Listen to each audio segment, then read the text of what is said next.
warahmatullahi wabarakatuh. Saya Iwani Amalia akan memberikan kuliah strategi epidemiologi dengan tujuan mahasiswa diharapkan mampu menggunakan strategi epidemiologi dalam penanganan masalah kesehatan.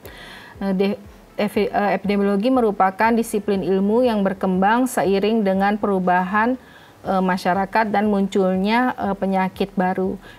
Evolusi ini memungkinkan epidemiologi terus menjadi alat yang relevan dalam mengungkap dan memahami penyakit. Epidemiologi berasal dari bahasa Yunani, yaitu dari epi atau upon, demos atau people, ologi atau ilmu, yaitu ilmu yang mempelajari tentang penyakit, ilmu yang mempelajari pada kelompok atau populasi. Nah, rasa keingintahuan tentang sesuatu mendorong manusia untuk meneliti dan menghasilkan kebenaran. Penelitian salah satu unsur penting dalam kehidupan karena menghasilkan ilmu pengetahuan yang dapat dimanfaatkan oleh manusia dan mengandung pengertian menjawab masalah berdasarkan metode yang sistematis. Metode ilmiah yang digunakan itu untuk menarik kesimpulan yang benar atau valid dan dapat diandalkan atau reliable, meliputi perumusan masalah, penelitian, pengujian hipotesis, pengumpulan data melalui pengamatan dan eksperimental, penafsiran data, dan penarikan kesimpulan. Epidemiologi itu adalah sains dan seni menurut Slattery, di mana sains bertujuan untuk menjelaskan terjadinya fenomena, memprediksi, dan mengontrol fenomena tersebut, sedangkan aspek seninya adalah mencakup kreativitas dalam menafsirkan temuan dan membuat inferensi kausal dengan benar. Nah, tujuan studi epidemiologi adalah untuk menentukan tingkat jangkauan luasnya penyakit, mempelajari perjalanan ilmiah dan prognosis penyakit di masyarakat, mengidentifikasi penyebab, mengevaluasi cara-cara pencegahan dan penata laksanaan, dan menjadi dasar bagi pengembangan keputusan dan kebijakan kesehatan.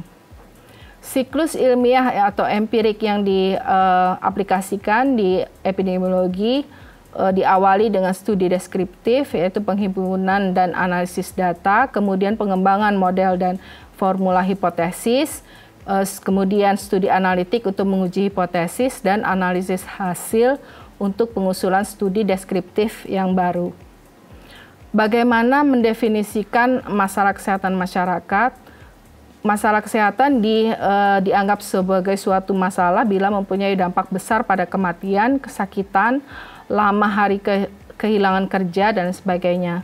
Kemudian mengenai usia rentan seperti ibu hamil, bayi baru lahir, balita, lansia, kemudian sulit diintervensi atau sedikit informasi yang tersedia, memiliki daya ungkit tinggi dalam status kesehatan atau dampak ekonomi, dan menjadikan prioritas daerah atau nasional. Pengukuran masalah kesehatan dapat secara kuantitatif atau kualitatif. Bisa dilihat dari aspek magnitude atau luasnya masalah, severity atau beratnya kerugian yang timbul, vulnerability, tersedianya sumber daya, community dan political concern, kepedulian atau dukungan politis dan dukungan masyarakat, dan affordability atau ketersediaan. Nah, epidemiologi deskriptif itu mempelajari tentang distribusi kejadian. Di sini memakai konsep place, person, dan time pada karakteristik yang digali dalam epidemiologi deskriptif. Konsep person, place, and time itu menjawab pertanyaan what, who, where, dan when. What adalah kasus penyakit atau kejadian yang diteliti, kemudian who, siapa yang terdampak, where itu di mana lokasinya, dan when itu kapan kejadiannya. Kalau epidemiologi analitik adalah menaksir hubungan kausal antara paparan dan penyakit atau pengaruh intervensi terhadap variabel hasil, baik bentuk taksiran titik maupun taksiran interval atau interval estimate. Nah, faktor risiko penyakit pada kelompok subjek terpapar ini dibandingkan dengan risiko penyakit pada kelompok subjek yang tidak terpapar. Nah, untuk pengembangan studi epidemiologi ini, bagian kritisnya adalah menentukan desain studi yang cocok. Apakah desain observasional atau eksperimental itu sangat tergantung dengan banyaknya faktor, terutama tujuan penelitian. Nah, esensi riset empiris adalah melakukan pengukuran atau measurement variabel-variabel pada subjek penelitian. Dalam studi epidemiologi apapun, mengukur variabel dengan benar dan konsisten itu merupakan kondisi yang tidak dapat dikompromikan karena hasil dari suatu penelitian itu harus valid dan reliable. Perumusan hipotesis sebagai bagian dari pengembangan studi epidemiologi ini harus dilakukan dengan kaidah-kaidah yang sudah ditetapkan. Hipotesis sendiri itu mempunyai banyak definisi, tetapi antara lain adalah pernyataan dugaan hubungan antara dua variabel atau lebih. Ini adalah definisi dari Kerlinger. Definisi sendiri berasal dari kata hypo atau kurang dan tesa. Pendapat secara etimologis, hipotesis diartikan sebagai pernyataan yang belum berpendapat atau belum diuji kebenarannya. Nah, jenis hipotesis ini bermacam-macam. Kalau berdasarkan hubungan antar variabel itu ada deskriptif, asosiatif, dan komparatif. Berdasarkan rumusannya ada penelitian dan statistik. Kemudian berdasarkan ruang lingkup besar kecilnya variabel ada hipotesis mayor dan minor. Kemudian berdasarkan keberadaan hubungan antar variabel ada hipotesis nol dan kerja. Berdasarkan proses hipotesis itu diperoleh hipotesis induktif dan deduktif. Kemudian berdasarkan tipe hubungan ada satu arah dan dua arah. Metode formulasi hipotesis menurut Mills itu ada 4 metode, yaitu metode perbedaan, persetujuan atau kesepakatan langsung, metode kesesuaian variasi, dan metode analogi.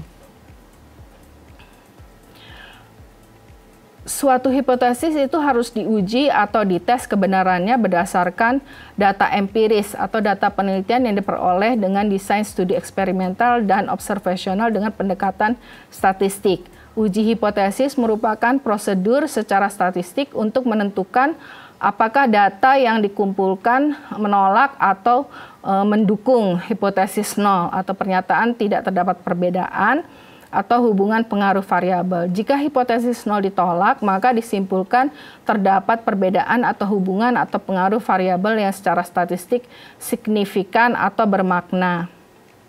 Uji statistik juga bisa dipahami sebagai suatu prosedur untuk menilai sejauh mana peran peluang atau peran kebetulan bermain dalam kesimpulan tentang adanya hubungan atau pengaruh variabel. Suatu temuan yang menunjukkan terdapat perbedaan atau hubungan pengaruh variabel yang secara statistik signifikan mengandung arti bahwa peran peluang atau kebetulan dalam temuan tersebut kecil. Penggunaan metode pengujian hipotesis secara statistik mengisyaratkan bahwa epidemiologi menggunakan teori statistik dan teori probabilitas.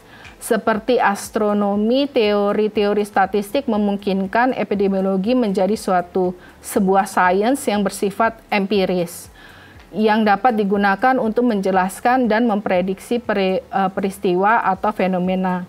Tetapi perlu diketahui bahwa pendekatan statistik juga memiliki keterbatasan ketika digunakan untuk membuat prediksi.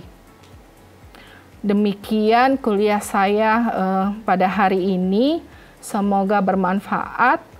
Kita akan bertemu lagi minggu depan dengan topik pengukuran dalam epidemiologi. Bila tidak ada pertanyaan, kita tutup sampai di sini. Wassalamualaikum warahmatullahi wabarakatuh.